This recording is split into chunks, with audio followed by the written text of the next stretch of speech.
Welcome to another episode of ComposerCast, where we interview Denovaire. Another interview this week. Yep, it was good. I enjoyed it. Very interesting. We talked about a lot of stuff. A lot of stuff we didn't know about, which is good. We were But he educated. knew about it, Obviously. so that was very good. Yeah, we had someone on board that knew what they were talking about, which is a first for us. Hey. So that's good. It's quite a lot of listening, educational listening, a lot of scary nonsense. Not nonsense, scary business. That's what I'm going to say.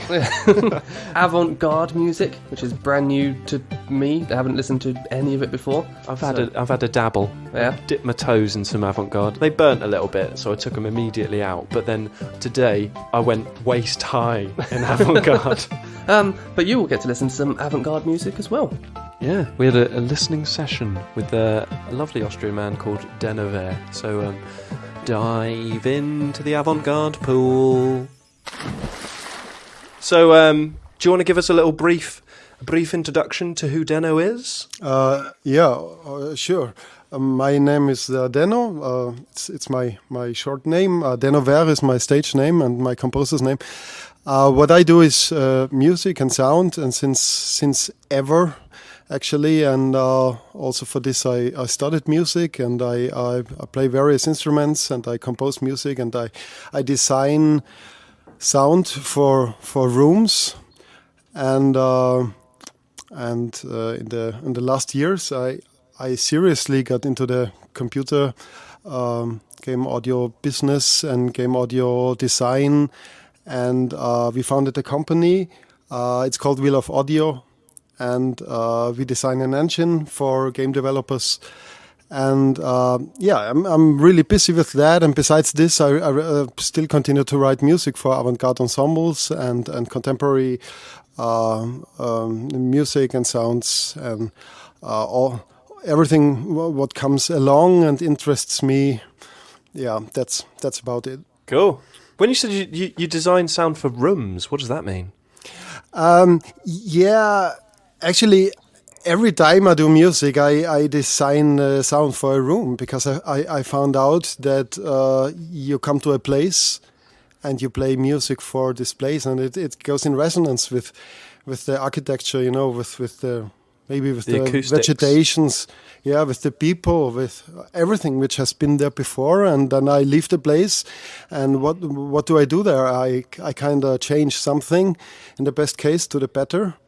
So it's like the work of a feng shui person, or of a gardener maybe, or of an interior designer maybe. So I found out it's much more about what do I do with the environment, and it's more important to me than to bring on my artistic vision, like this egocentric view on I want to present my music. No, it's not about my music being presented.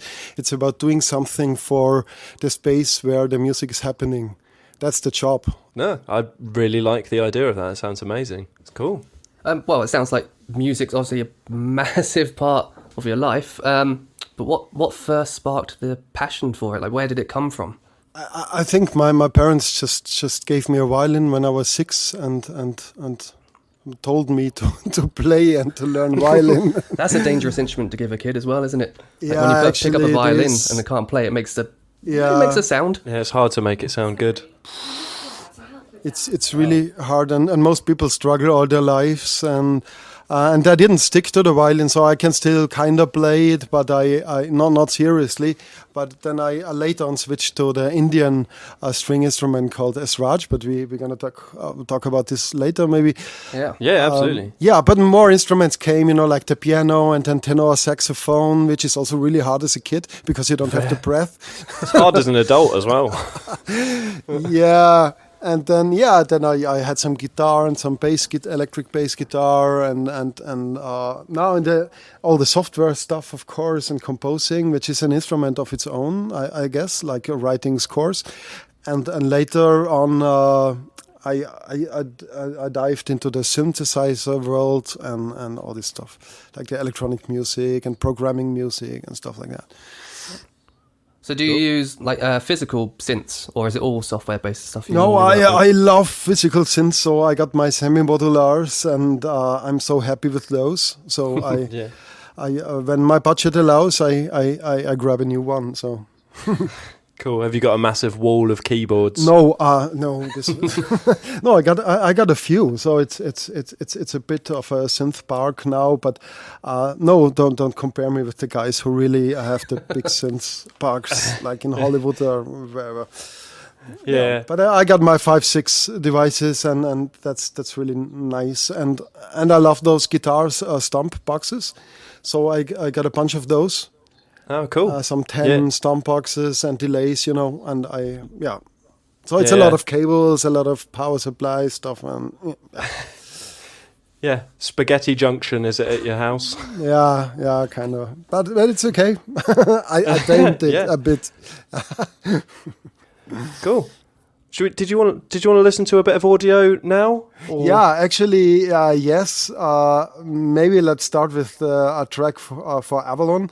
It's called "Rising from the Dead," and I thought it's a cool intro piece for our conversation. Yeah, cool. Let it intro us in.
It's really dissonant. You say that was for zombies? There are some zombie assets, and this is the idea of like zombies crawling out, and now they really march. So it's certain they come, and yeah, because you said this harmonic, I mean you find this a lot in Hollywood music also, like this harmonic, especially in the horror genre. especially of in things. horror genre, which kind of mixes up or crosses the avant-garde, European avant-garde from the 60s.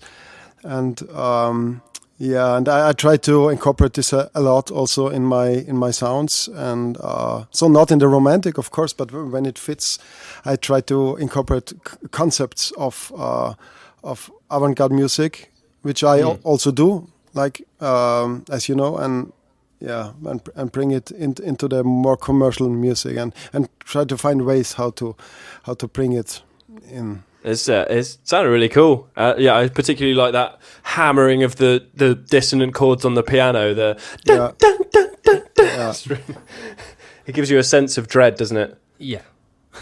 What did for me? So you're saying that was from Avalon Audio. So is that what we just played there? Is that a like combination of lots of different stems that have all kind of been built up?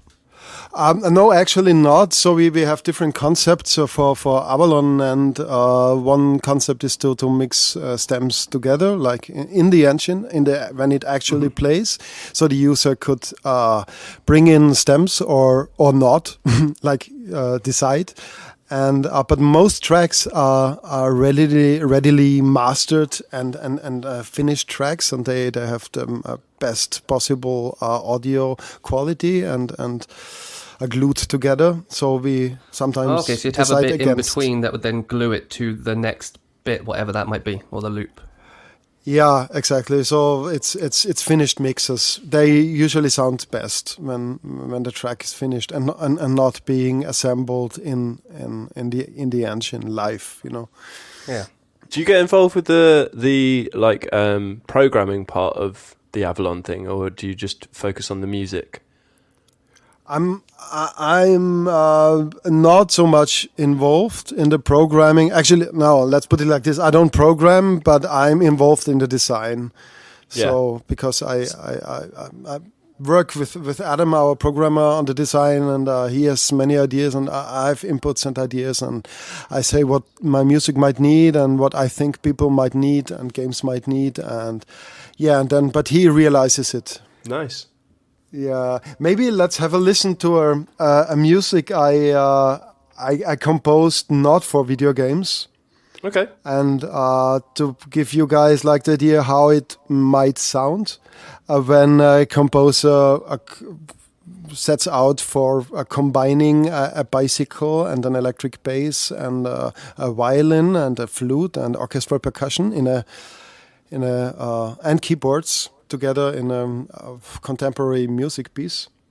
Amazing. Well, I'm looking forward to this. Sounds experimental. I think it's quite unusual. And what I want to say before, because it inspires me a lot also for the game music, is that there's a lot of uncertainty and chaos in that music, meaning that I don't write everything down exactly how it is supposed to sound, but it's like a kind of object-orientated way to write down music. You know this from computer games, from programming. Yeah. So you know the idea, you're familiar with a procedural design. Yeah. You know, you have like an idea of a tree and how it might look like, but every tree is different. And this is what I use also to generate music and communicate that to the musicians, so they have certain boundaries in which they can act. Yeah, so the tree has a trunk and branches and leaves, but within those boundaries you can make the tree however you want it to be. For example, yeah, and they have boundaries, and sometimes they are super narrow, and sometimes they are more wide, and they can improvise more. And then I combine different types of patterns, and then they are totally like overstimulated, so they have to bring decisions then themselves. Cool. Yeah. Well, let's have a listen. Yeah. This is called Dystopian Pleasure. It's a 20-minute piece, and now we will listen to some excerpt of that.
So this is all played live.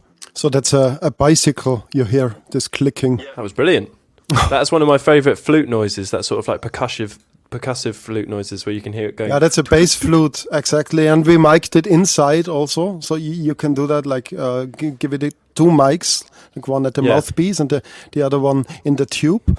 So you can mix a really badass sound also. Yeah, there was some really nice like bassy synth noises coming through there as well, like like those. This was a synth, actually. What synth, sorry? Yeah, it was a synth also. Yeah, so I played it's keyboards really cool. in that ensemble. I played the keyboards and all these guitar samples from the 80s, and it was some Annihilator samples in there. A bit Steve Vai, actually. You remember Steve Vai did all the bits for Bill and Ted? Do you remember you had that album years ago with all the noises? When I was trying to play guitar that fast. 32 notes in a second. So how many people on stage then, when you're saying that's performed live? How many people are involved in that? 6 people playing and 1 conductor, so it's 7 people. And we had some guy for the audio, of course, and for the visuals.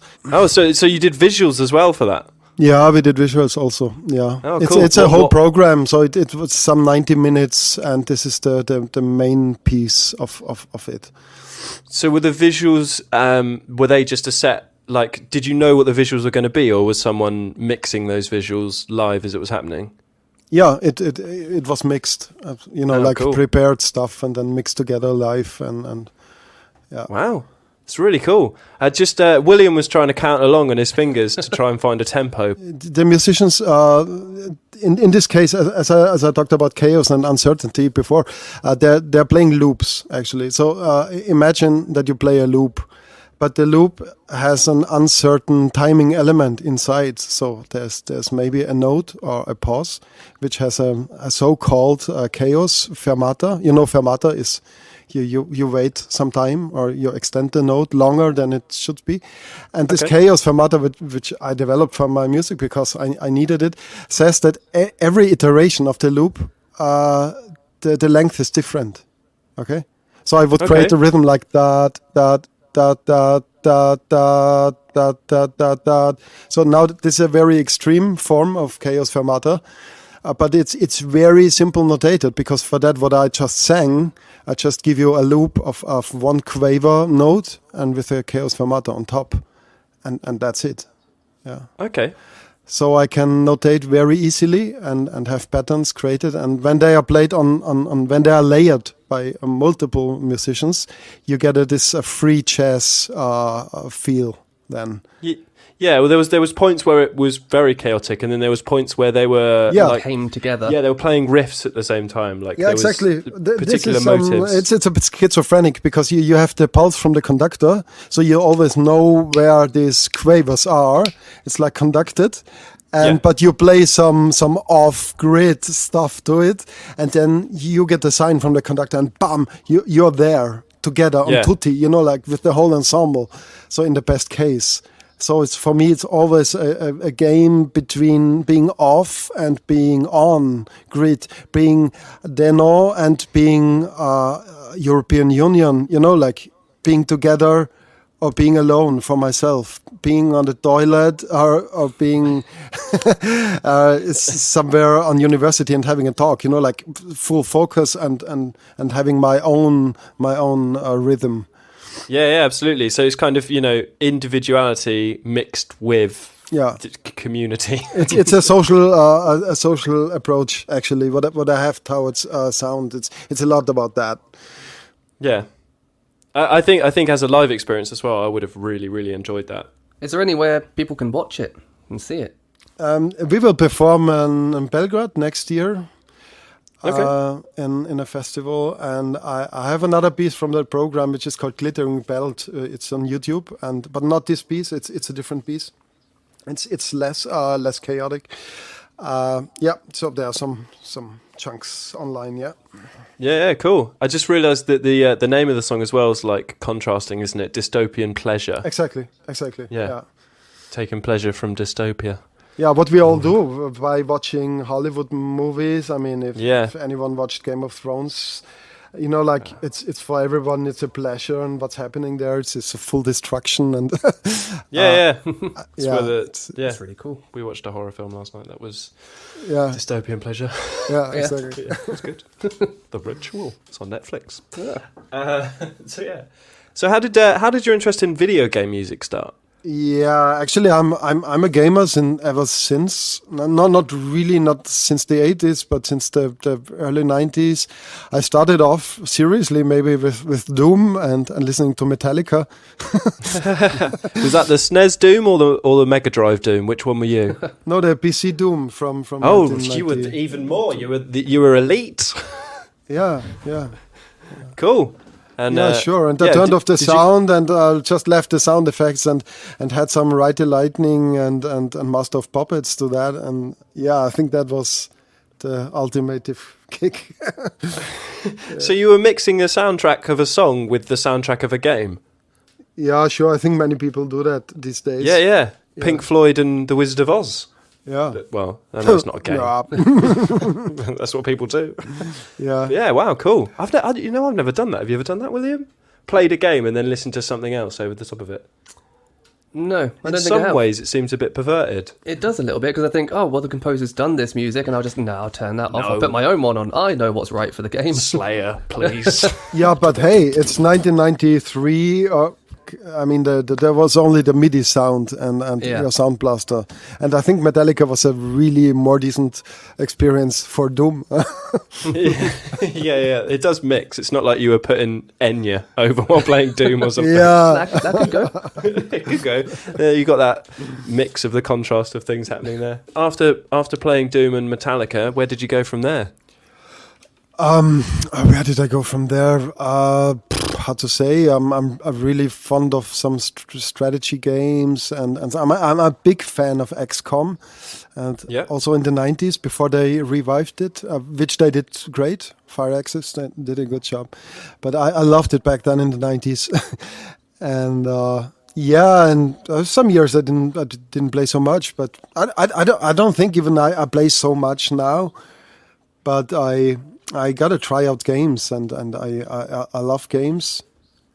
Sometimes I'm bored by games then, and I'm bored by their narrative, and I try to find something in there which most of them cannot give me.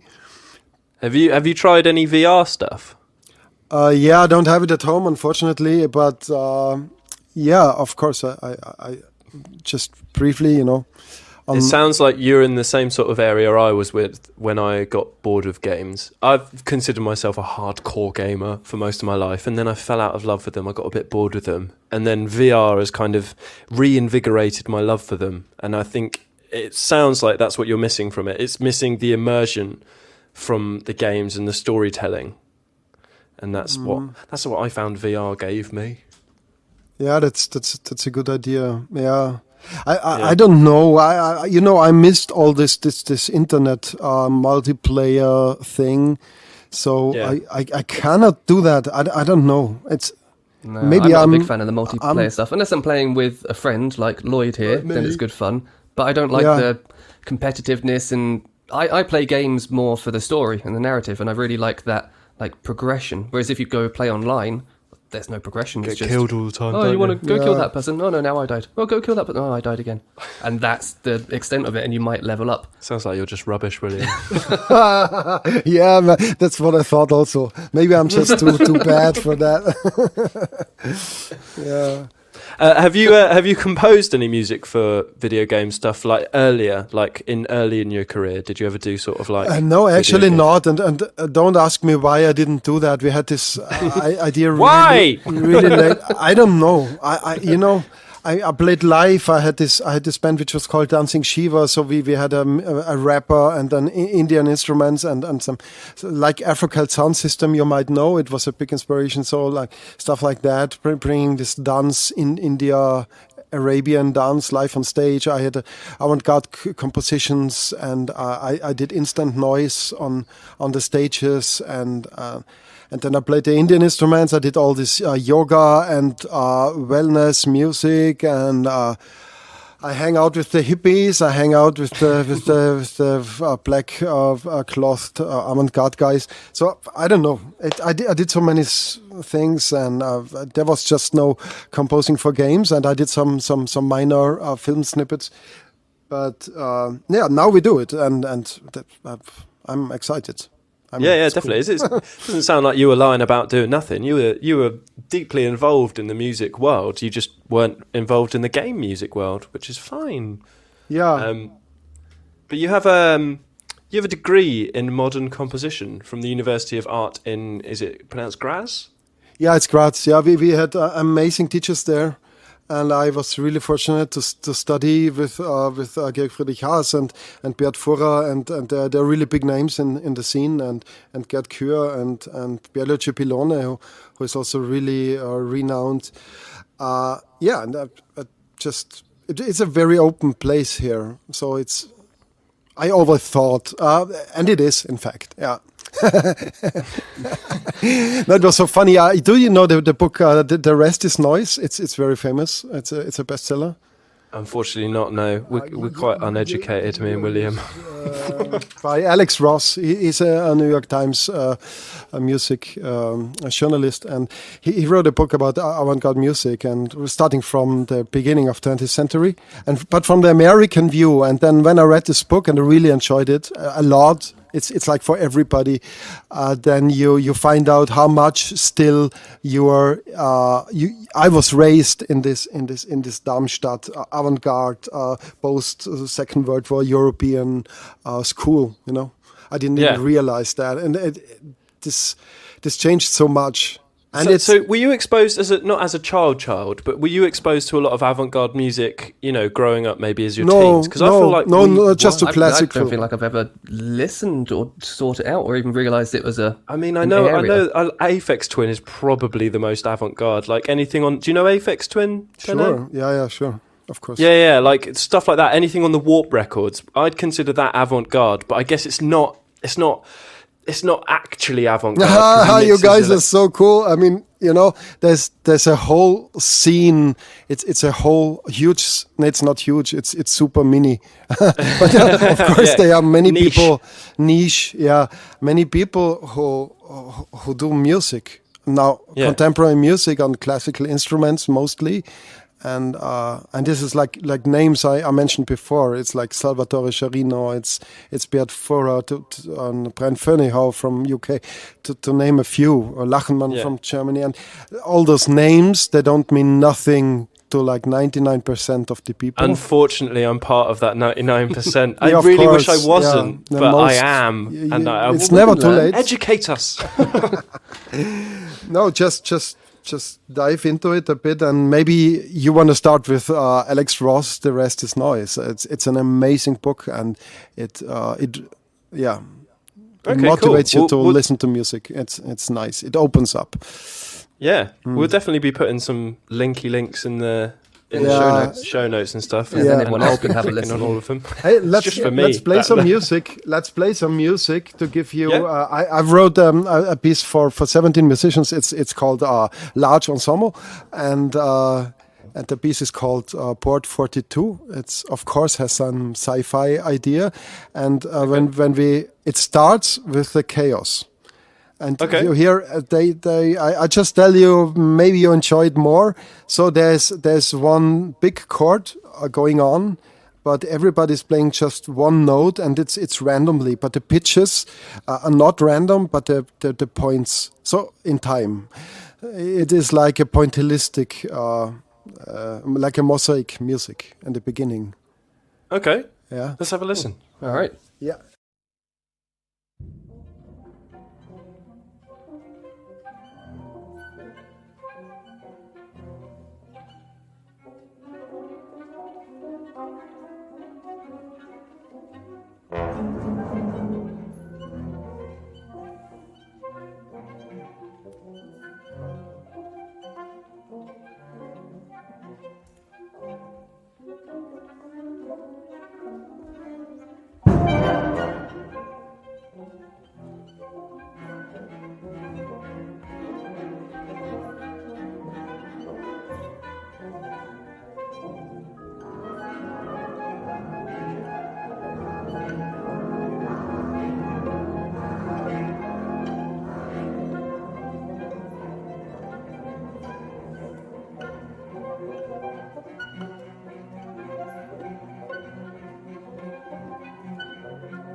William commented that he liked the, and me too, that sort of like brassy, like noise. I don't know what it was. Know what it is. Trumpet or a trombone, possibly? Yeah, it's all in there. It's trombone, it's a trumpet, it's a horn, it's clarinet, oboe. William was saying there's like a whole genre of music that he's never... Did you say you listened to or experienced? Heard of, experienced, knew it was there. This is all brand new to me. Really? Yeah. Because to me, right, and I don't want to sound, not insensitive, but I don't want to sound closed-minded, but for me, that's not music I would sit down and listen to. That has a practical value. That would be something I would go to watch. It would be as part of a film, or it would be as part of a stage show. So Deno, is this something that you would sit down and actively listen to? Yeah, sure. I would, yeah. I think maybe it's because I don't know. Like when I listen to music, when I sit down and I want to listen to music, or I'm driving somewhere or something, I think I'm doing that to put me in a certain mood, and that mood is happiness, essentially. Do you know what I mean? And I feel like sure. That stuff would unease me, but in a good way. I like it, but I wouldn't. I don't know what frame of mind I would have to be in to put that in headphones, and then I got the point. I first of all, I really have to say, and this is the most important rule of thumb, I would say, when listening to modern music, that it's so different. So you cannot tell from one piece, and you cannot tell from 100 pieces on the whole spectrum of what's going on. So there are so many composers with different approaches. And you can listen to Klaus Lang, and he only writes very long notes, and it's like diving in an endless sea of sound. Or Arvo Pärt, who is really a famous composer with his vocal compositions, and it's so different, And what I like is this hyper nervous, full power thing going on. It's very tense. It's very tense. Would be the word I would describe. This is what and then I you've like. Got those stabs in there. Still having this joy going on sometimes. This is what interests me. But it doesn't mean that any other music is like that, or I don't. Yeah, I can't. What you're saying is I can't just say, "Oh, I wouldn't listen to avant-garde music," because that's like that's just saying I wouldn't listen to music in general, because there's so many different types of avant-garde music. Yeah, they're really the different types, and it's like talking about electronic music. I mean, there are thousands of styles. I can't just write off electronic music because everything is electronic music now. But I feel like I could maybe write a horror novel while listening to that, or I just, I'd be so scared all the time. I don't know. I think this goes away when you're exposed to that. You become more and more familiar with the sounds, and just think about why is it bringing up these horror emotions for you, because you're not used to the sounds. Every sound we heard right now, of course, I wrote it. So, but even if any other composer would have written, I know every sound and how it's composed. So I know what is a flute slap, how and it was made. How it's made. And sometimes you wouldn't know, because in this piece you wouldn't know that the contrabass is played with a drumstick, and the piano strings are muted with cloth, and then they have an sound bowl on their top, and the sound bowl is hit and stuff like that. You wouldn't know, because it's really special, but most sounds you can really tell, and then they're not scary anymore. So do you think I've got two questions actually. One is do you think there's any noise that you could be subjected to that you couldn't determine how that was made? So you listen to a noise and you're like, oh, how have they done that? Of course, this happens to me all the time, because this is like a habit, like listening to other music and thinking about, wow, damn it, what's going on here? Yeah, and it happens to I me. like Sometimes that it's Hans like Zimmer also. The idea of you just wonder, how did he do that? yeah, absolutely. And then the other thing I was going to say is, do you think it takes knowing behind the scenes for you to get more enjoyment from this music? Yeah, this is a big discussion going on since 50 years or even longer when it comes to modern arts, and the same applies to arts in the museum and fine arts and architecture and stuff. Yeah, hard to tell, but I just say yes. In my experience, guys, when I had one piece with 80 singers. And wow. It was amazing, and they had this score, and they studied the piece, and then we had this. They had some rehearsals, and then we had the first rehearsal together, and you know, they were kind of, oh my God, what's going on, and we don't understand this, because they couldn't imagine how it interacts with the room and with the other musicians and stuff. And then I talked to them. And after I finished talking to them, they were all like, wow, that's cool. Yeah. You know, because they experienced the fire, and they saw, hey, there's one person who really lives for that, and who has this fire for this project and for this sound. And then they started to believe me, hey, it's got to be cool, kind of.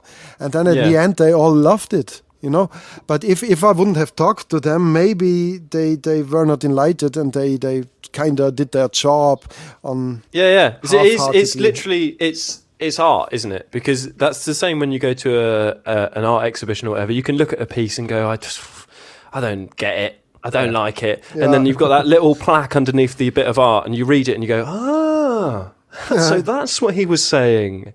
He was weeing into a cup. I get it now. Okay, it's great. Sure. It's like that. Yeah. That's cool. I like that. I think people, even with like pop, I don't like the term pop, but even with pop music, you know, people like the story of how the band got together, and he's gone through a struggle with a relationship, which is why this album now sounds like this. People like dissecting everything, and I think maybe avant-garde is the most dissectable thing possibly. Yeah, that's true, and it's mostly about the music and less about the social context. Yeah. Absolutely. Yeah. It's, no, I say in pop music it's mostly about it's the song texts, a lot about the text layer. And and the people doing it as well. The people doing it, yeah. Yeah. And I think I actually really appreciate that about the avant-garde, is that it takes all of that drama essentially out of it, and it's just about, here is the sounds that are being made. This is the timbre of it. This is the It creates different dramas, believe me, and then it's also time to break from those. Yeah. It's always people in the end. It's always people doing stuff. From that avant-garde stuff and the like chaotic approach, have you taken that into video game music, and how's that inspired you with that? Yeah, there are many concepts, and I think this talk is too short to elaborate all of those. And I talked about this chaotic approach, and there are many more. I think there's a piece we can briefly listen to. It's called Dusk. It's for Avalon, and it's also some orchestral piece, and it features a bit unusual, more a bit chaotic structures, and maybe this is an example how to for bringing some ideas into that.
You must live your life on the edge of your seat, mate. Yeah. You must have no fingernails left whatsoever. Oh yeah, I do. I would bite my fingernails all day if I listened to that music. Well, I'm paranoid someone's going to kill me. Yeah, this is. I was saying to William that it reminded me a bit of the Matrix soundtrack. Some of it. That might be a really general thing to say, but I think it's the.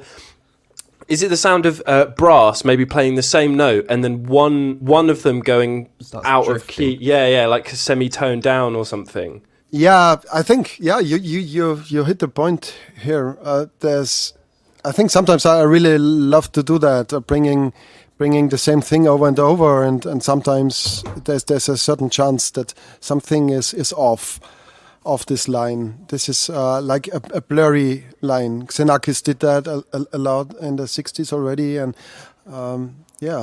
this is what scares me a bit of the pop music, that things sound the same. Yeah, everything's in the key of everything C. is exactly the same. So the first chorus is exactly the same as the second chorus, and it's not organic. And I always strive towards organic music. And this can be a horrific vision, like we just heard, or it can be a very soft and calming, or even romantic music. It doesn't matter. But it's got to be I think organic. pop music's getting even less organic now because they literally have AI writing music. Really? So you can get AI which would write a whole track, but it'll sound a bit rubbish. Yeah. But they use AI to kind of go, oh, we'll write this one little bit, and then you build off of that, and you write the rest, and then the AI might fill in another little gap there, and they'll use it to build up a pop song, and they will see. I was watching a BBC documentary about a year ago, and they took like all the songs that were in the top 10 for the past 20 years. Yeah, sure. And they showed them to the AI, and they went, write us a song, please. And he went, okay. And it sounded like a song that would get in the charts just because it's heard them all before. And he goes, cool, I'll write something like that. That's scary and completely not organic, and I don't like it. No, who would it's not like music it? then, really. Yeah, no, and it's just doing it for money, I think. Do you know what I mean? It's definitely not art. No, it's not art. I mean, maybe the first AI to do it would have been art, because you're like, wow, look, we made a computer do this. But then when you're doing it to sell songs and then put a tart on the front of it or something, do you know what I mean? It's like you're trying to give it a story. It doesn't have one. You're going, well, it was to buy a computer, but here's a lovely lady. She's smiling. Now she's crying. Yeah, but that's quite far away from avant-garde. I've lost where we were now. It's a little bit. I do want to talk to you about Indian music and influences that it has had on your composing, because it's something I've not had experience with, but they have a different octave scale to us, don't they? So they have different notes. So it's microtones and stuff. Yeah. Yeah, but it's not so important in Indian music as, say, in Turkish music or Arabian music, and but yeah, they do have that. But it's not primary interesting. What is interesting is that the music foremost is modal, so it doesn't change its tonal center. Okay. And they have a lot of scales, and they have more scales than we do, and they're all rooted in the same on the same note. And this note is called sa. This is like the mother, and the base, and the home, and you always refer to that and come back to that. And so the notes of the scale have energetic levels compared to sa. And this is what makes them interesting. And in the musical improvisation, you would balance that, and you would examine your scale, your raga, how it behaves, how it's fitting into the environment. Here we are again, how it's fitting for that special night. Every energetic level compared to sa of the special rag you're playing right now. Okay, so sa is in all. Sa is all. Sa is always there. Yeah, it's and is that the drone note that they have? Yeah, on it's the certain drone. Exactly. instruments? Yeah. Oh, okay. And you're just getting closer or further away from it and writing like that. Oh, interesting. Yeah. Again, a completely new way of thinking about music. Yeah. Yeah. I think I was brought up on pop music and folk music. It's like, here's some chords, go play them. Sing a nice song. Yeah, they don't have chords. So They don't have chords. They don't have chords. It's a chord is a vertical approach towards music, and they only have the horizontal approach, the linear approach, the melodic approach. Ah, okay. So they don't have like jazz. I don't know what I meant by that. How would you make sure? Well, I guess you don't have to use the chords, and if it's all in the same scale, then stuff won't clash. Yeah, of course it clashes, but only in the Western ear. But sometimes they have some diminished interval, or which sounds weird for a Westerner, but for the Indian it doesn't, because it's all allowed to happen then, if more instruments play together. Yeah. That's really interesting. Think about how the music you listen to growing up and how your ear gets trained to that. And then you hear something else, you go, well, that can't be right. That doesn't sound right. You're playing that wrong. It's out of tune. Yeah, that's amazing. And then someone else comes along and goes, no. This is how it's done, mate. You play, is the instrument called an S-Raj? Is that how you pronounce it? Yeah, it's called S-Raj, exactly. It's a rare Indian string instrument. And I learned this in India, and I failed. And I played my own way, and it's very Indian inspired though. There are not many people playing it, so it's very rare. What explain the instrument to us? Is it strung? It looks a bit like a sitar from the neck, and so it has 15 sympathetic strings going under a bridge, and 4 main strings, and you have metal frets, and the body is covered by a goat skin. Okay. And you sit on the floor on a rack, and you have it over your left shoulder, and your right hand would bow it in the right angle, of course, to the instrument. So it's a sitting fiddle, if you want to put it like that. Wow. Okay. Cool. So when you said sympathetic strings, can you explain that? Because I don't understand. Okay, it's got 15 sympathetics, and it's strings which are quite thin, and you wouldn't exaggerate them when you play, so you don't touch them. But they are put in resonance when you play the same pitch on the main string. So when tuned correctly, they would start to reverberate. Wow. And create this wonderful sphere. It's like swimming in this ocean, and this is also so organic. Sometimes you come places and it sounds amazing. You don't even have to tune it a lot, and sometimes you come to places and you can tune your ass off and it wouldn't start sounding, because it's wood and metal and it's all organic. So yeah, I love that. It's like a lady. Cool. My instrument is. So does it have a set tuning, or do you just every time you play I have my standard tunings, but when I'm in the studio, I always try to tune best for the song, and I change tunings. And of course the sympathetics, you tune them during your performance, because when you change your scale, then you would play one song in a scale and you retune your sympathetics. Should we have a listen? We've got a track. Is this one that you've recorded? Yeah, I've recorded. This is also live, and it's solo. It starts very slowly, and maybe we can listen like 2 minutes of that.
That was awesome, man. Yeah. I really like it. I really like that a lot, actually. That was super organic. Like, I think it's because you can slide between all the notes. And you've got all the other sounds that isn't the music. You've got the sound of the bow kind of just touching the strings. You know, that sort of like squeaky. You know, like fingers across a fret. Yeah. Or like you know the strings. You've got that sort of bow sound that I really like. Yeah, it's many sounds in there. I create with flageolets and all these organic noises, and this is, I mean, partly you try to reduce it first when you learn such an instrument, and then you use it to your advantage, and you learn to control it. It's like breath control. When you do yoga, you control your breath, and when you play a string instrument, you control your bow. It's a really cool way of I didn't even think about that. You have a certain amount of stroke. You can't make that stroke last longer because it will hit an end. Yeah, but you have the speed, of course, and the pressure. Yeah. So Yeah. That's really cool. The drone string sounded like it was being plucked. So are you picking that as well as... with the left hand. It's a left hand pizzicato. Okay. Yeah, so I finger with the left hand, and then I pluck the neighboring string. Yeah. Yeah. Wow. I'd really like to watch you do that, actually. That's an Indian technique. Any videos of you doing that anywhere? Yeah, this song, this music has a fantastic video also, and did by a friend of mine and by Daniel, and yeah, we have that on YouTube. It's called cool. Esraj Solo, so you type in Denovaire and Esraj Solo, and that's the music. It'll definitely be in the links down below. Super. Yeah. Shall we move it back to Avalon Audio, about the game music? Yeah. And yeah, can you tell me how you got involved with them? So is that Adam Sporger from Kingdom Come Deliverance? Exactly. Yeah. Yeah. So how did you meet, and how did you get involved and decide to start this company? Yeah. Long story short, once we sat together, Daniel and me, Daniel Gärtner, who is the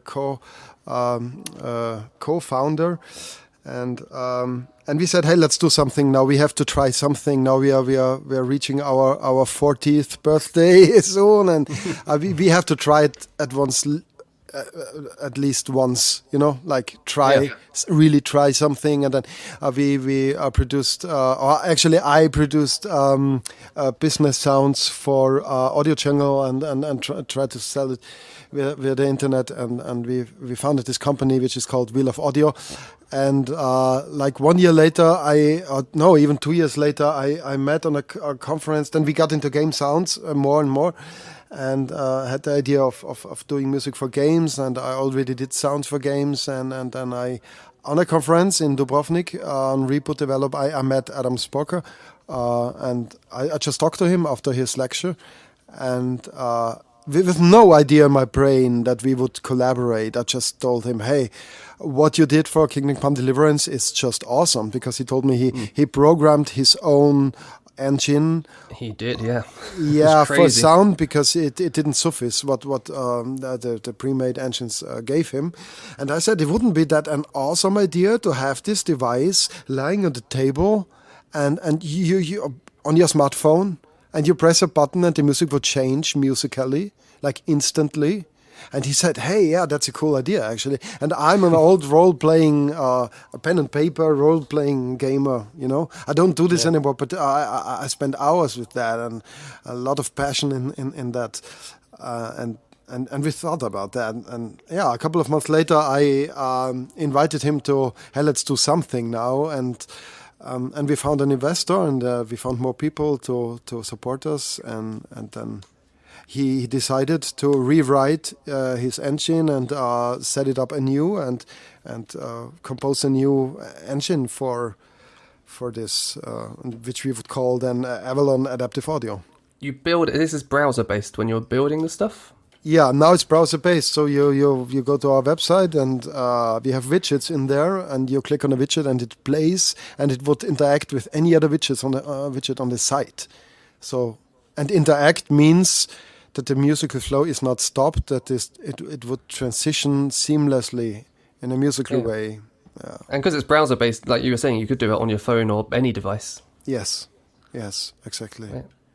So I'm thinking about D&D sessions, like Yeah. Get Martin involved. Yeah, because you run it adaptively, and you go, oh, there's a fight now, and then it would transition nicely into the fight. Yeah, that's the idea. And so for all adaptive systems, this could be used, and foremost for computer games, and also for live sessions or theater performances, small storytelling or whatever. We plan in the future to develop a user app to make it even more simple. So now the focus is for game developers, but we will tend to all the other people later with a dedicated app. That sounds cool. Shall we play a piece of music? Yeah, let's listen to First Love. This is like a really nice track with flute and cello. We recorded live. We have a wonderful studio here. It's fully analog. I mean, not fully, actually. We record digitally, but all the rest is analog. So we got a lot of outboard and a wonderful Richard Tretzel, who is mixing our stuff and using all this vintage gear. And you've heard it before now with all the Avalon tracks. And here's another one.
That was really cool. Yeah. I think I've said that after every track, haven't I? I should stop saying that was really cool and just go, that was amazing.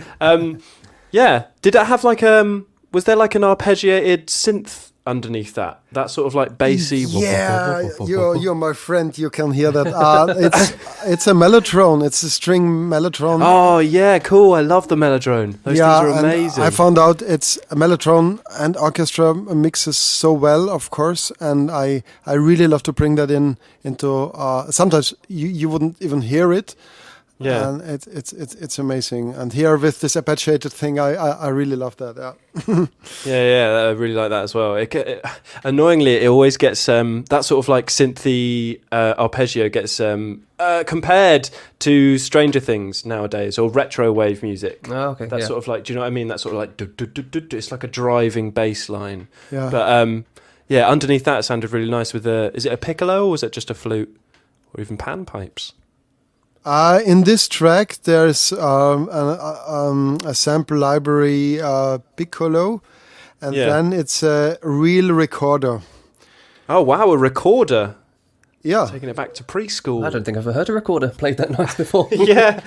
I have a friend, and she plays amazing recorder, and we recorded this there and the cello, and yeah, that was really nice. We both said it sounded a bit like it was a bit Hobbity, a bit Lord of the Ringsy. Yeah, sure. Kind of gave us a shirey vibe. Shire vibe. Yeah, you see, I tried to. I mean, for me, this is not so much different from the horror tracks or from the avant-garde tracks, and for me, it's all sound. I don't have this drawers so much, and I don't care. You know, like all these emotions are so important to have them. And in my work also. And I would go crazy if I only have to do this shire-y music. And I also go crazy when I only am allowed to do this dystopian music. I mean, I need everything. Yeah, you need variety. Yes. Variety is the spice of life. But yeah, I think the thing that maybe attracts me more to music like that than the avant-garde music, maybe I need a fixed tempo. I need to be able to count along to a song. Does that make sense? Yeah, it makes sense, but get rid of it. I mean, you have still potential. No, I'm seriously. You know where the meter, where it comes from? Meter, that's the word, yeah. Yeah, mater in Latin. Ah, so it's the same word. So you need this measurement, this fixed length.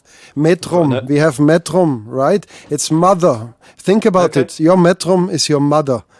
Okay. That's the beating of the sort drum. Of like musical Oedipus complex. You can get now. I lean out of the window. You can get a more ripe and better lover when you listen to avant-garde music. Okay. That's some advice. Yeah, I could do with some tips actually on that. Is that first love song we just listened to? Is that going to be part of the Avalon library? Yeah, in Avalon library, I try to. On the one hand, we try to bring a lot of low-level atmospheres in there, which I haven't brought today, because maybe they're not so showcasey as the other tracks, but we have tons of that and really interesting atmospheres.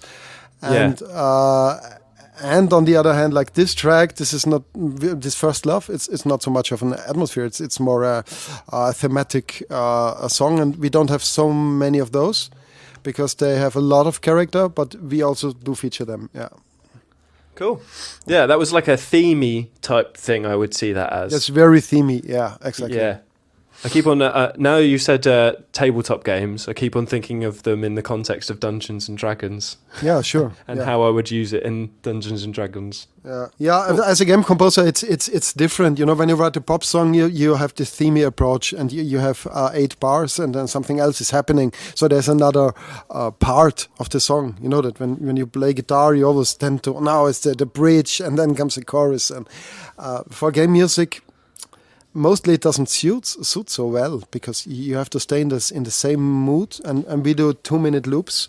So you have to compose 2 minutes of music which is not changing its mood too much. And this is not so easy. So it took me some months to fully understand that. Cool. When you're recording the stuff, so you're saying with the Avalon stuff, it's split between, you've got fully mastered tracks, but you also have ones that are just sort of stems that are more adaptive. Is that how it works? Yeah. Some are more adaptive. We have different types of internal adaptivity, as we call it. So besides the transitioning, so this is like the standard thing. Every track can do that, and then we have tracks with more features. Yeah. So you can blend how do you go layers about recording to it. the stems. Sorry. So would you record? I'm just trying to think, because I have no idea how to do this. Would you record the strings as one whole separate bit, and then the brass? Would you split it up that way? No, we don't do that like this. We don't, because it doesn't. This is what you said now. This is out of an audio engineer's perspective, but we want to do it out of an user's perspective. So a game developer wants to have tension and even more tension. You know. Or having it calm, and then something is going on, something is coming. So and they're not interested in whether this is strings or brass or a percussion. So this is how we do our stems. It's more emotionally, and so we split it up that way. So I do everything in Cubase. I have like 1.7K tracks in my Cubase session. I have a lot. A bass system, and I have all the instruments in there, and I record everything internally, which is really important for me. So there's no rendering to disk, it's all recorded in Cubase. Like when you root a track, or you say route, right?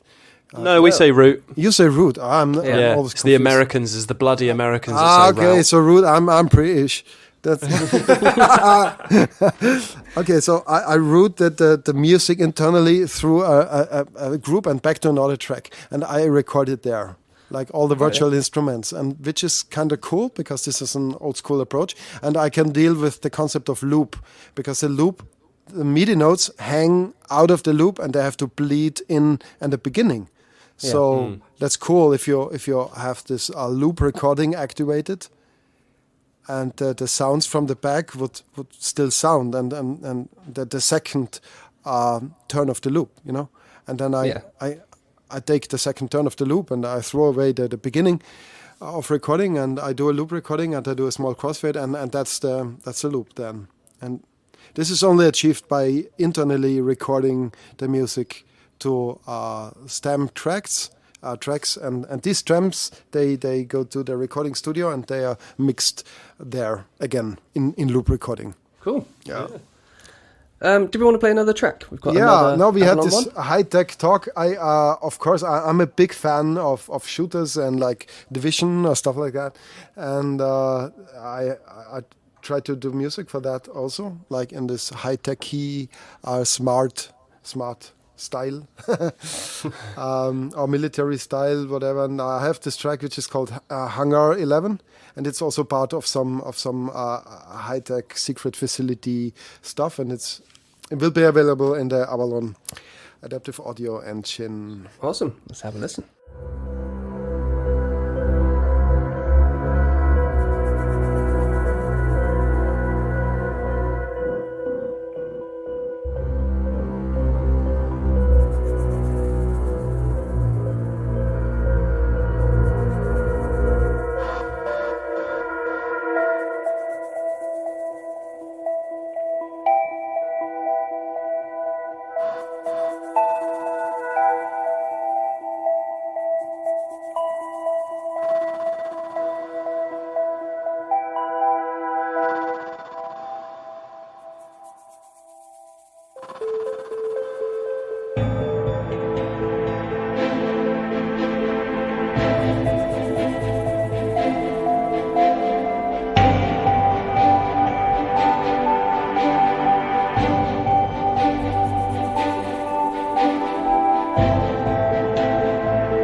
I think those weird like they're my favourite noises. Yeah, that's a bassoon multiphonic. What does multiphonic mean? What it means, it's a false fingering on woodwinds mostly, Okay. and you could do this on flute and clarinet and oboe and all saxophones, and you have a special embouchure, and you can create a huge variety of different sounds, and they have been explored quite well. So there are books about those, all these different multiphonics, and many are only to achieve through other multiphonics, and you change one key and then the sound would break into another one. But this is the high art of it, but there are some simple multiphonics, and Okay. you know the sound of beginners. They blow into the instrument and they produce those shrieking multi-dimensional tones. These are multiphonics already. But once you learn to play properly, you have to study again very hard to become a master of multiphonics. Yeah. Yeah. I think sounds that's really something you don't really get in sample libraries. if people with just a standard sample library. You're not as gonna you as you heard, I got those Person multiphonics. Yeah, more and more. Actually, they become more and more cool. Really. So many things happening in the sample library business, and especially this UK company of it's called Spitfire. They are amazing orchestral tools, and they produce really interesting and almost avant-garde sounds. I mean, opening in that direction a lot. Do you think that's because people are understanding them more? There's more the people, not the people making them, but the people that the libraries are for. They would understand that they can use these multiphonics in their songs. Yeah, I think as film composers, they have used it before with real orchestras, but the sample library business is not so old, so they opened towards the extended playing techniques in the last years a lot. I think it'd be the disc base as well, becoming a lot cheaper. Because if you're going to include all these sounds on it and you want them really high quality, then when the disc price comes down, you can get them. Yeah, of because course, you've got space. Yeah. And for I'm me, thinking I'm running like a 10-year-old library still, which has none of this stuff. Yeah. Yeah, that's true. And as a composer, you are familiar with those sounds, so you can really utilize them. So for me, it's even more easy. Having learned this from the beginning, all these extended techniques and stuff. So I guess there are some people out there who don't know how to utilize these sounds, and maybe they misuse them, and maybe they create amazing stuff with that. I can only imagine how like hip hop producers would deal with that and create new ways. And now these sounds are available to everyone. This is cool. This is super. Yeah, that is cool. Like the mixing of the contemporary with the avant-garde, I guess. It's due time. Yeah, sure. Mm-hmm. Cool. Do you want to tell us about some of the projects that you've done that you are most proud of? That's that's actually I'm proud on many projects, and but I told you before this concert with the 80 vocalists, and we had this with almost 100 musicians. What space did you get them in? Did you have to get them in a massive hall? There's a super hall. It's a Church Ligeti Hall. It's in Graz. It's from the University of Arts, and it's a modern, ultra modern concert hall, and it's huge. And we had a concert there, and I had 4 choirs and vocal quartets and stuff like that. And what I did there in India I was in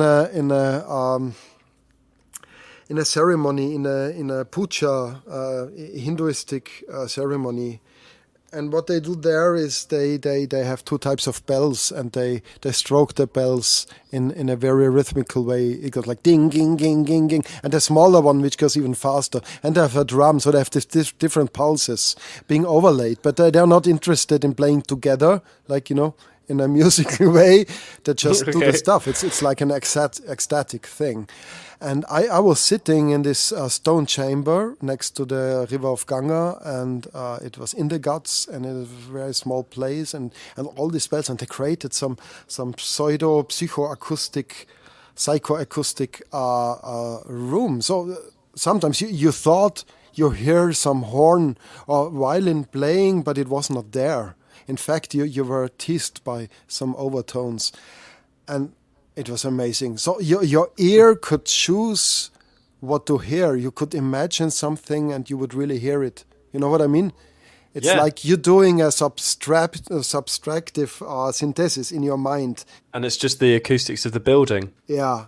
And then I had the feeling, damn it, I want to bring this in a concert hall. How is this possible? There are so great places out there which have an amazing sound, and then you think, how can I bring that to the people? Yeah. Also sweat lodge, like Indian sweat lodge. I love that, like doing the fire and doing the hot stones, and you're on the mountain and you go inside and people start to sing and sing all their sorrows out, and all these Indian songs going on, and then people start to improvise, and I mean this is amazing sounds going on sometimes, and then you think, how can I bring this sound into a concert hall, this experience, this quality? This is also, again, about room and about a social context and taking something out like a gem, taking it out of the mountain and bringing it to the people into the city. Never-ending pool of sound symphonies. Yeah, and sometimes it's or rain. Yeah, there are so many examples. And then how to bring that to the concert hall, and this inspired me to my coolest musical live performances, maybe. Yeah. It says here that you had a piece for eight trombones. Yeah, 8 trombones. I was asked to write a premiere last year for Forum Alpbach, this European Forum Alpbach. It's a think tank. It's in the Tyrol Alps, and we had a premiere there. And I had 8 guys playing trombones, and I wrote a piece for them. And then I had this idea to interact with the audience and interact with the room. And there was some point when the 8 trombonists would tend to themselves and leave the stage, and everybody was playing a tune. But also not in a fixed manner, but like as if it was your own tune and you just played for yourself, not to the audience. And then they dispersed in the room and they played, and we let this happen for like 3 minutes, and then a lady started to complain and and started to get louder and louder and like to yell at people, and in a language nobody could understand. And people were so irritated. And then Wow. yeah, it was amazing. She started to yell at people literally, and then the trombonist would collect themselves and like enter the stage again, and the music went on, and the lady also went on stage, and then they finished the piece together. So by this time, of course, it was clear that she belonged to the music, to the performance. But we had this big moment of irritation.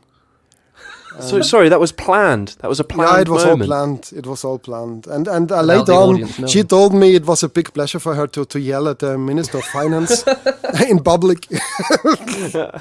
Yeah, if you've got any more jobs going for someone to yell at a load of people, I'm free whenever you want, mate. Yeah, I mean, that's super old school. This is 60s. This is performing arts in the 60s. But I thought, hey, it's due time. It's time again to do that for this financial congress, to have this wake-up call, to get people out of their comfort zone. And this is important. A literal wake-up call. Someone shouting at you. Yeah. Get out! Should we have a listen to another piece of music? Yeah, I have Event Horizon, which is an orchestral music I put into those stomp boxes and guitar pedals, and a lot of delays. Absolutely. Maybe you want to hear that? I've got a little collection of my own of stomp boxes. Yeah, cool. So I had the idea to really to have this space, orchestral space music going on, and how to bring this into another flavor. And Do you have a particular favourite? I'm playing a lot with the disaster transport from Earthquaker Devices. It's a delay. Okay. It's a double delay. You know? I know Earthquaker Devices. I don't think I might know that one. I don't have it. They are really interesting. Sometimes they are too interesting for me. I mean, they're too weird. But yeah, but I think my most favorite and amazing battle, and it's so not exciting actually. It's Deco from Strymon. I don't think I know that one either. What does that one do?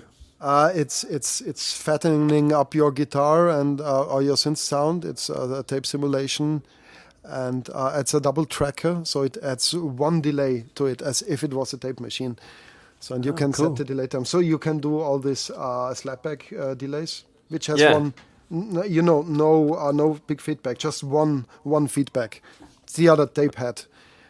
And it makes sound fat, and it's unbelievably cool. It's not cheap also, but I really love that one. Have you seen that one? I think it's a T-Rex pedal. It's actually got a tape on the guitar pedal, and then you use the tape. It's got an actual tape. Yeah, and then it's got magnetic reel on the tape, and then that records. It's literally like an organic delay pedal. That's amazing. Yeah. Cool. That's cool. It's like 500 quid though. I think my favourite, I like my Digitech Whammy. Have you got one of those? Of course. You heard Yeah. Whammy today, maybe in the Dystopian Pleasure. We put it on the electric bass. Yeah, sure. Oh, okay, cool. Sure. I even Yeah, wrote for the Whammy. So I'm a composer who really writes how to manage your Whammy during performance. So Okay. Cool. Let's have a little listen to Event Horizon.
It's another creepy one.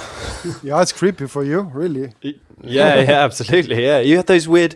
There's those weird like. There was a hissing. Yeah, sort of- and the minimal. Yeah, that was it. The vocals. Was there vocals in there? Yeah, it's vocals. Yeah. Yeah. That and was a scary bit because it made me think, oh right, there's an alien that's going to come kill me now. Oh yeah. That's fine. I'm fine with that. So was there guitar in that, or was it actually synth?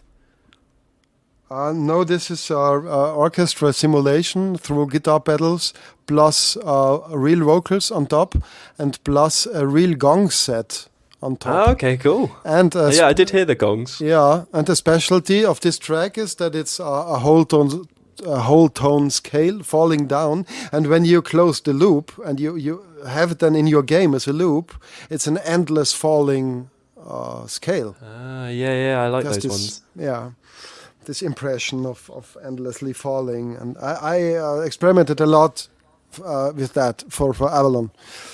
No, for me, this is Event Horizon is not really scary. I mean, scary. Yeah, it's something which is eating everything, all the chords, and yeah, it's like Event Horizon. I mean, there's nothing beyond this point.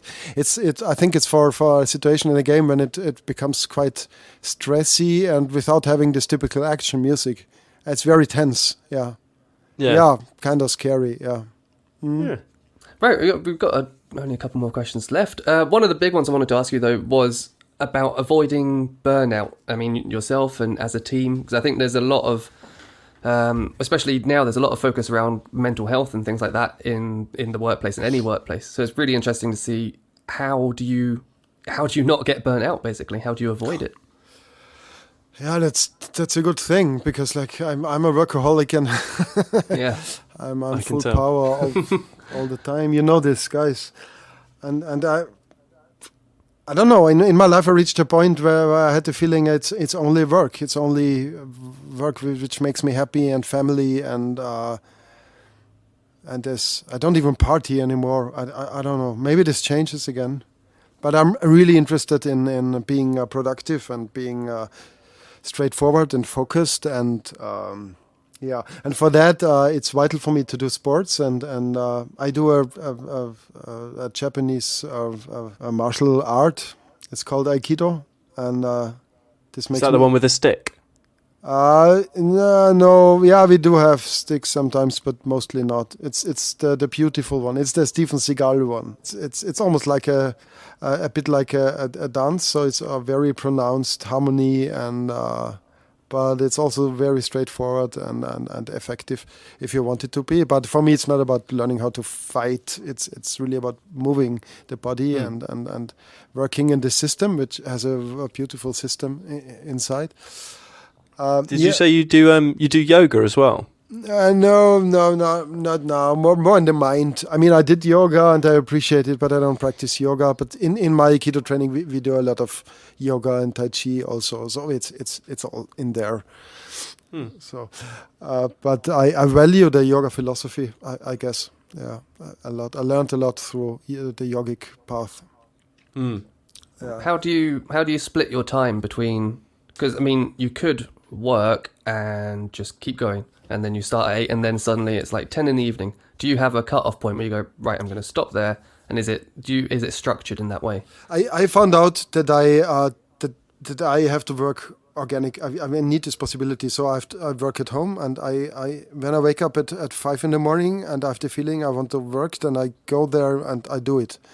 And when I want to work all night or until 12 in the night, then I just do it. And when I have the feeling at 1 p.m., hey, I don't feel like it, then I don't do it, I like that. Yeah. Do you work from home, or do you have a studio you home. go to? Yeah, mostly home, because I have my studio at home. And I'm right now sitting in my studio in the living room. It's in the middle of the flat. And I have it prepared, like acoustically, and it's unmistakably a studio.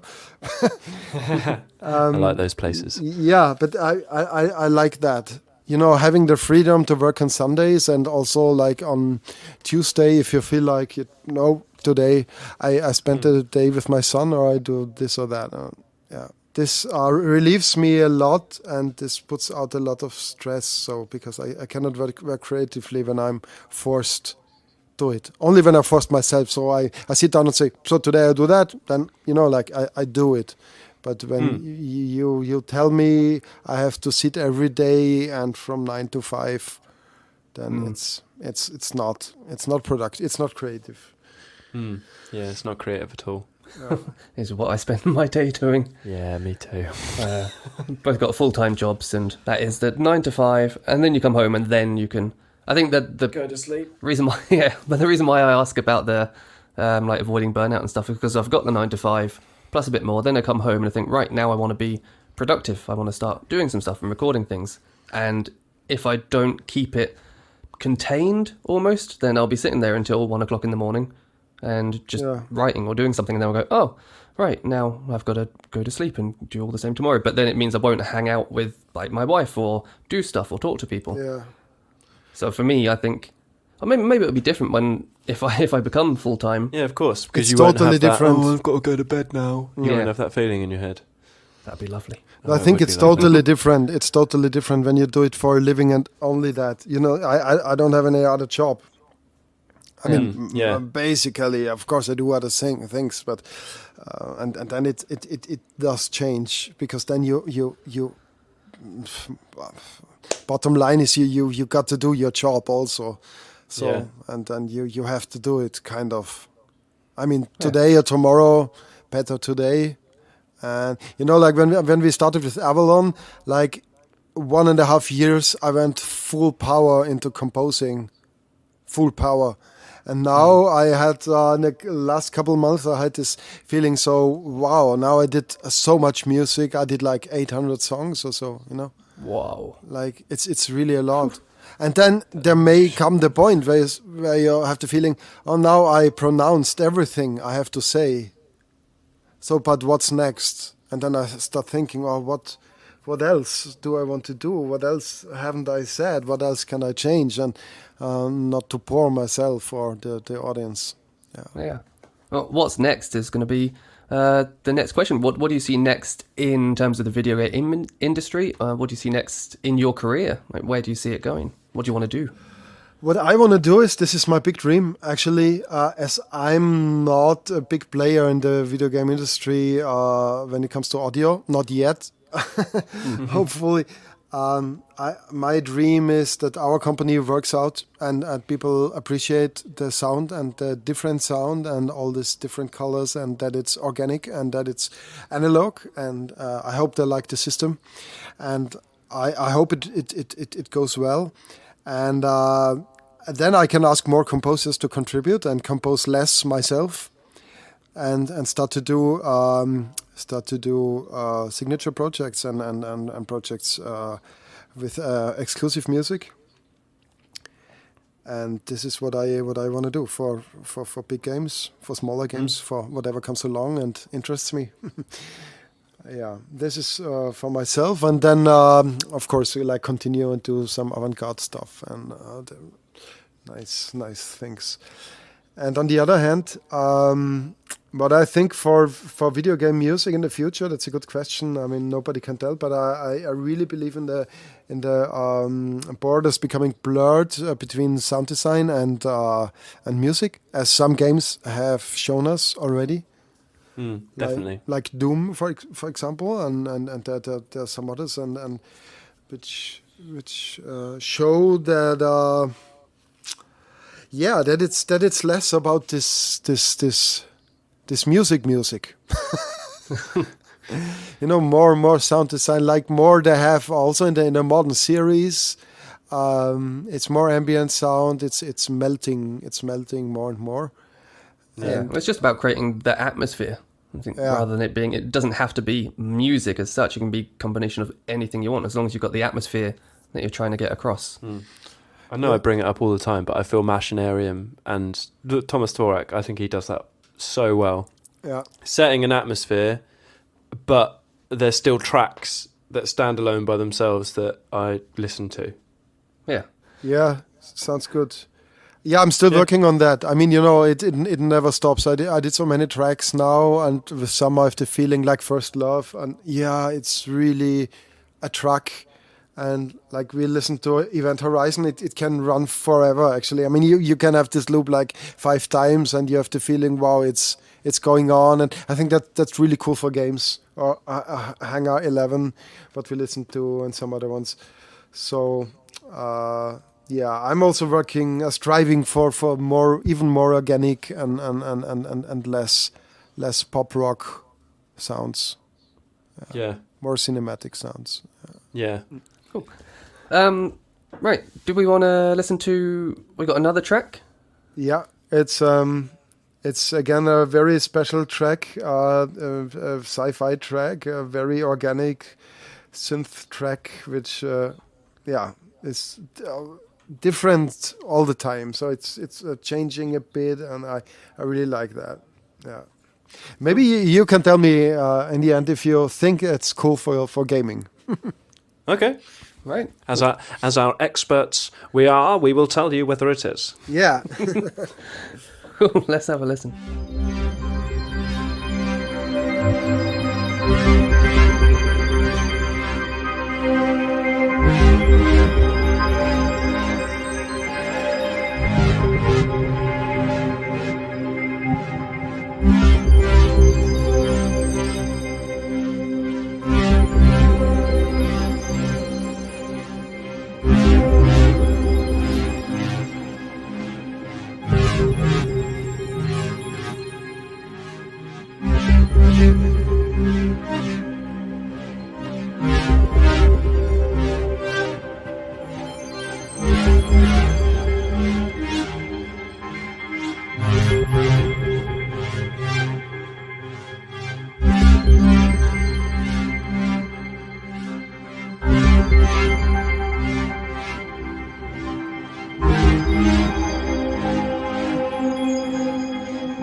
I think it would be good in a video game.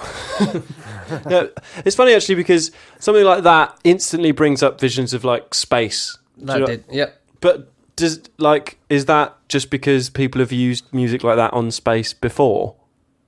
And then that means we think, oh, it must be a space game. Yeah. Do you know what I mean? Yeah. Yeah, would you agree? There's a lot of thinking about this, and it reaches back to the 17th century about this precognitive science in music, and or is it? Yeah, this would be your thesis of it's a habit. It's this. It's that a priori, or was it a priori, posteriori knowledge? Exactly, like the signals, the signals knowledge that you and have, just innate knowledge, basically. Okay, yeah. Whether we think that sound, or we match it with space, or because it is that sound, or because we've been listening to it. So now, what do we have here? We have this glittering thing going on. No, this. Yeah, it had a nice mother. Yeah. Yeah. It had a tempo. The synthesizer and delays. So of course this is. And a thing which is almost the same all the time, but it is not actually. I mean, it always sounds a bit different, but it's basically it's the same. So it's like planetary movement, which is really the same, but in mini detail, it's not the same. Yeah.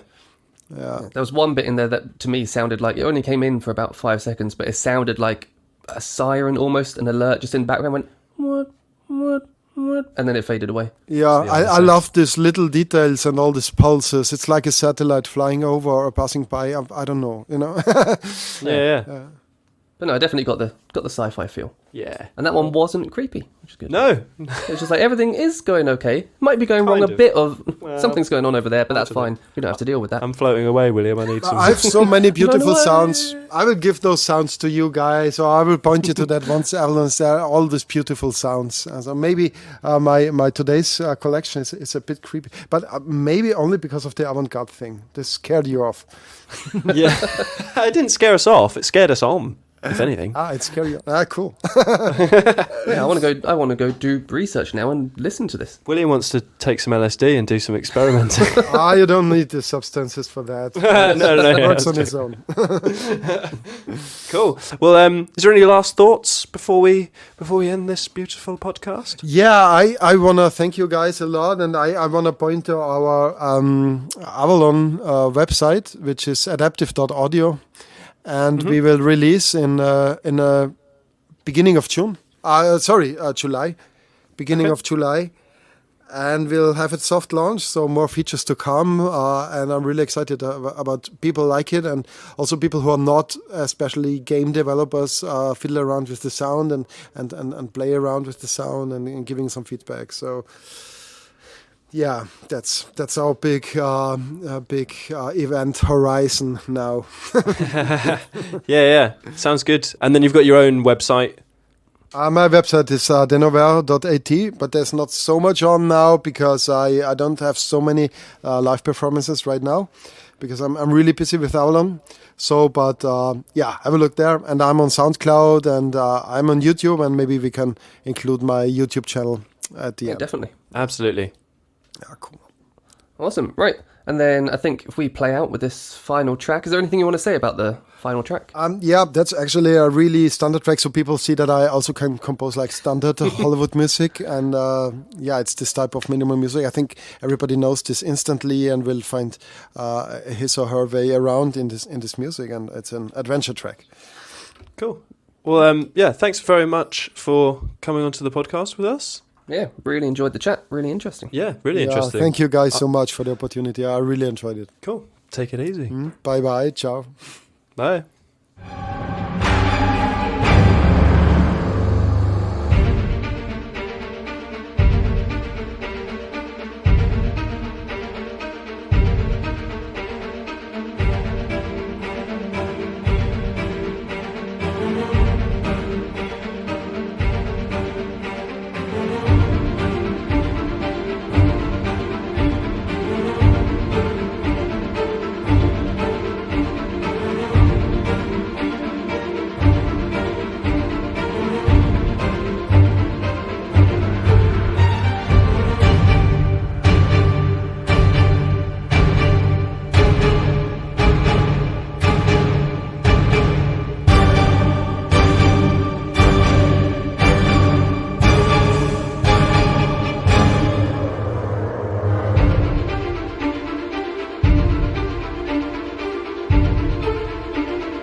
That was really interesting. Oh, it was genuinely interesting. I learned a lot of things about things I didn't know about. That's how you learn, isn't it? Because you don't know about it, then you learn about it. Knowledge. But yeah, we learned about avant-garde stuff, and I do want to go and research more about avant-garde. Avant-garde? Avant-garde. Oh, Jesus, you've elevated it, William. Oh, no. I'm already in. That's it. Yeah, we've got. Well, you can follow the links that you would have written down and posted. Yep, they'll all be in the show notes, so you can go. You can see Deno playing the S-Raj, I think the instrument was. Yeah. You can listen to some of the avant-garde music, and then obviously you've just heard a lot of music in there, which I hope you enjoyed. It's really cool. I did. I enjoyed it all. And then, well, you heard my reaction to it in the podcast. But yeah, thanks for Deno. Thank you, Deno, for being on our podcast and being a great guy and an interesting man, to say the least. But yeah, so listener, if you want to rate and review and go on our Patreon and go, you can subscribe on our Spotify. Remember that as well. If you're listening on Spotify, press that little subscribe button, because then you'll be notified when we do a new one. And Spotify is interesting as well, because we then see how many people are subscribed, whereas you don't get that with any other podcast app. Oh, so listen on Spotify. Now we have access to our Spotify stats, so we can see how many of you are listening and for how long.